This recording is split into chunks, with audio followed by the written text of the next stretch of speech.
Que s'est-il réellement passé à Nanterre quand Naël, 17 ans, a été tué par un policier mardi matin? On a disséqué toutes les images de l'événement pour le comprendre. Les policiers affirment qu'ils étaient en danger et que la voiture leur fonçait dessus. Mais les images, elles, racontent une autre histoire. Il est 8h18 ce mardi matin, passage François Arago, près de la station de RER Nanterre Préfecture. Sur cette vidéo, prise par celle qu'on va appeler témoin 1 et authentifiée par l'AFP et Libération, on assiste à ce qui semble être un contrôle routier. Deux motards de la police, casqués, se tiennent à côté d'une Mercedes AMG jaune, côté conducteur. On ne sait pas ce qui a conduit à ce contrôle, ni comment Naël s'est retrouvé au volant de ce véhicule. Leurs motos, gyrophares allumés, sont stationnés juste derrière la voiture, comme on le voit sur cette autre vidéo, prise de derrière. Les policiers seraient membres de la compagnie territoriale de circulation et de sécurité routière des Hauts-de-Seine. À ce moment-là, la voiture est à l'arrêt. L'un des agents est penché à la fenêtre et l'autre est à gauche du capot, son arme tenue à deux mains. Et voici ce qu'on entend. Un premier policier menace le conducteur.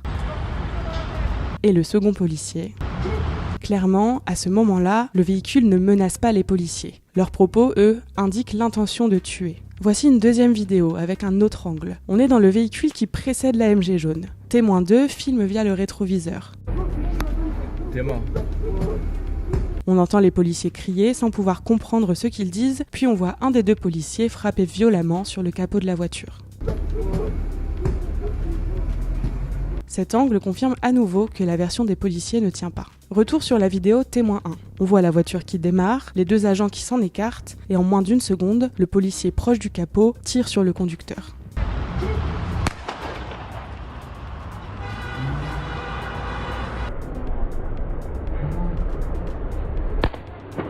La voiture continue d'avancer, puis la caméra revient sur les deux agents qui semblent se diriger vers leur moto. La vidéo du témoin 1 s'arrête et reprend quelques secondes plus tard sur le lieu où l'AMG a fini sa course, quelques dizaines de mètres plus loin.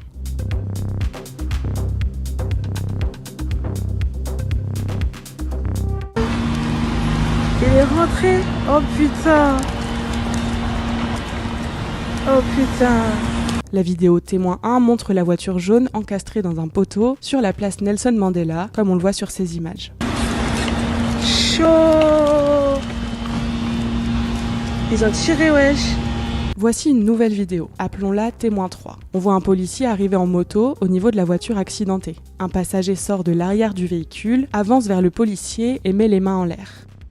À ce moment, le policier le fait violemment tomber au sol en lui faisant une balayette pendant que le deuxième agent le rejoint. Quelques minutes plus tard, les secours arrivent sur les lieux. Sur la vidéo témoin 4, on voit un pompier en train de pratiquer un massage cardiaque à Naël. Mais il est trop tard, son décès est constaté à 9h15 suite à au moins une blessure par arme à feu, indiquent les secours. Des habitants s'ameutent rapidement autour de la scène. D'autres policiers sont présents pour sécuriser les lieux. Une femme prend à partie certains d'entre eux. Voici ce qu'on peut entendre.